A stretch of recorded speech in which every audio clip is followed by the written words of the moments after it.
সবাই টেনশনে আছে যে এইচএস থার্ড এবং ফোর্থ সেমের অর্থাৎ উচ্চ মাধ্যমিক সেমেস্টারের সিলেবাস কি বদলাচ্ছে। তার কারণ এই চিন্তার কারণ আছে। চিন্তার প্রথম কারণ হলো যেহেতু যে শিক্ষা সাংসদ যিনি আছেন তিনি বদলে গেছেন, তার মানে কি কোথাও না কোথাও এই বিষয়টা, এই সিস্টেমটা, এই সেমিস্টার প্রসেসটা ইমপ্লিমেন্টেশনে কোথাও না কোথাও গলদ আছে। তোমরা তোমাদের স্কুলকে দেখলে বুঝতে পারবে গোটা সেমিস্টারে কটা গল্প, কবিতা, গ্রামার, রাইটিং তোমাদেরকে ধরে ধরে করিয়েছে।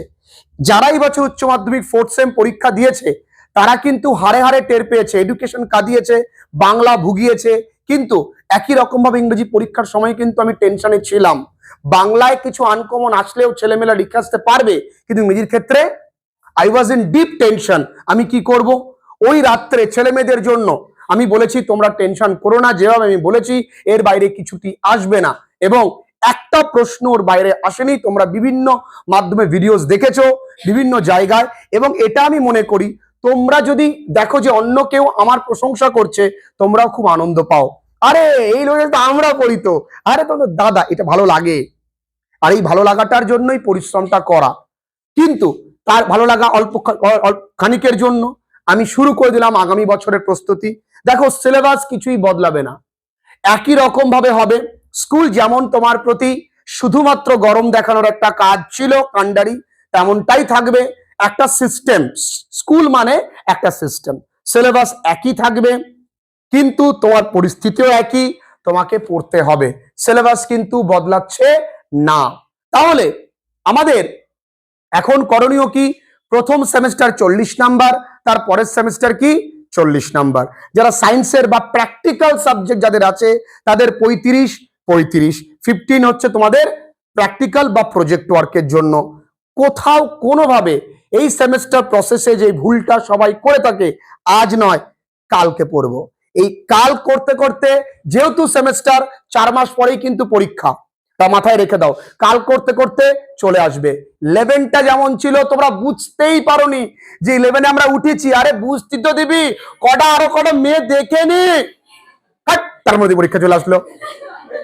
আমরা বুঝতে পারলাম না, প্রথম পরীক্ষা ভাবলাম ও গিয়ে গোল করবো, বন্ধুরা খুব হেল্প করেছে, পরে পরীক্ষা ভাবলাম তাই হবে, বন্ধুরা হেল্প করবে, যার উপরে ভরসা করেছিস সেই আমার দিকে তাকায় আছে।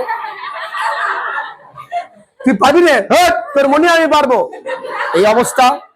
কিন্তু এইখানে আমি একটু তোমাদের জানিয়ে রাখি, তোমাদের কিন্তু জেড ক্যাটাগরিতে বসাবে।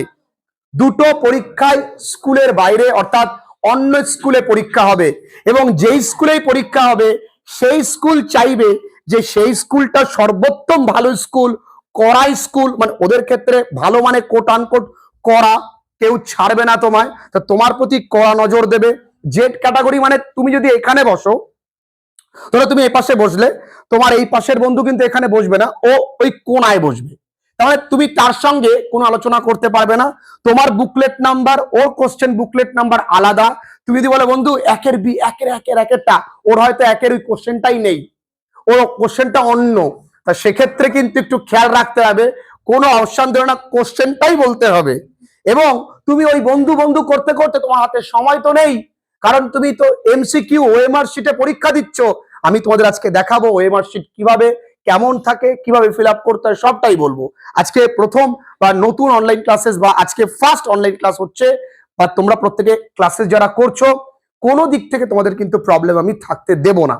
আরো একটা জিনিস, এই সেমিস্টার প্রসেসে যদি কেউ মনে করে থাকো যে আমি পরীক্ষার আগে স্টেজে মারবো, ভীষণ ভুল করছো। এই সেমিস্টার প্রসেস বলছে তুমি প্রতিদিন অল্প অল্প করে পড়ো। আরে বাবু আমাদের 5টা সাবজেক্ট, সর্বোচ্চ 6টা, তাহলে এই 5টা বা 6টা সাবজেক্টের জন্য যদি প্রতিদিন আমি প্রতিটা সাবজেক্টের জন্য বেশি না মাত্র আধ ঘন্টা করে সময় দিই, তাহলেও মাত্র 3 ঘন্টা তোমার কাছ থেকে চাইছে। স্যার আমি সায়েন্স নিয়ে পড়ি, তাহলে 1 ঘন্টা করে, তাহলে 5টা সাবজেক্টের জন্য 5 ঘন্টা আমি পারি না দিতে।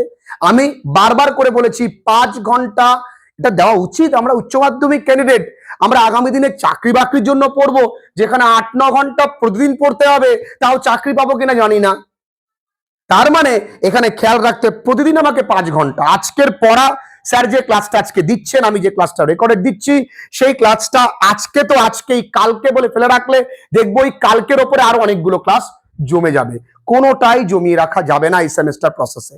পরীক্ষা দিতে হবে, মক টেস্ট রেগুলার বেসিসে মক টেস্ট দিতে হবে, ওএমআর প্র্যাকটিস করা শিখতে হবে। ওএমআর ফিল করার জন্য একটা আলাদা পেন পাওয়া যায়, সেই পেনের নিপটা একটু মোটা, এবং গোলটা করাটা শিখতে কত দ্রুত, যেন ওর বাইরে বেরিয়ে না যায়, যেন ওএমআর এর একটার সঙ্গে একটা লেগে না যায়, সেগুলো কিন্তু কেটে দেবে। সেক্ষেত্রে কিন্তু খেয়াল রাখতে হবে, এটা মাথায় রেখো। আর এই সেমিস্টার প্রসেসে বুদ্ধি খাটিয়ে চলতে হবে। অযাচিত ইনফরমেশন পড়বে না। অযাচিত ইনফরমেশন মানে কি? অতিরিক্ত পড়ে ফেললে, কবি পরিচিতি তুমি 2 ঘন্টা ধরে পড়ছ, হবে না। গাদা গাদা তুমি পড়ে যাচ্ছ, একদমই নয়। শর্টকাট ট্রিক্সে অল্প পড়ে অধিক নাম্বার কি করে পাওয়া যায়। এবং হ্যাঁ, অল্প মানে একেবারে অল্প নয়, যেটা যতটুকু কাজের ততটুকু পড়বো। আমরাও কবি পরিচিতি পড়ি, লেখক পরিচিতি পড়ি, যতটা আমাদের প্রয়োজন ততটা। এবার মনে রেখে দাও, এই থার্ড সেমে তোমার যে নাটক আছে, ফোর্থ সেমে কিন্তু সেম নাটক। তাহলে একটু বুদ্ধি খাটিয়ে এই সেমে ভালো করে পরিণয় হয়ে গেল। এখানে যা গ্রামার আছে ওইখানে সেম গ্রামার, একটা টেক্সচুয়াল আর একটা নন টেক্সচুয়াল, একটু মন দিয়ে করলেই হবে। তাহলে সেমিস্টার সিস্টেমে সিলেবাস বদলাচ্ছে না, আর অহেতুক সিলেবাস বদলাচ্ছে বলে ঝাঁকানাকা খবরে তুমি একেবারে মনোনিবেশ করবে না। এতে করে তোমার পড়ার গতি স্লথ হয়ে যাবে, গতিটা আরো ধীর গতি সম্পন্ন হবে। তোমার কাজ, একবার বই যখন এত বই প্রিন্ট হয়ে গেছে, আর সিলেবাস বদলানোর আগামী 5 বছরে কোনো স্কোপ নেই। তুমি পড়ে যাও, ভালো রেজাল্টের দিকে এগিয়ে যাও।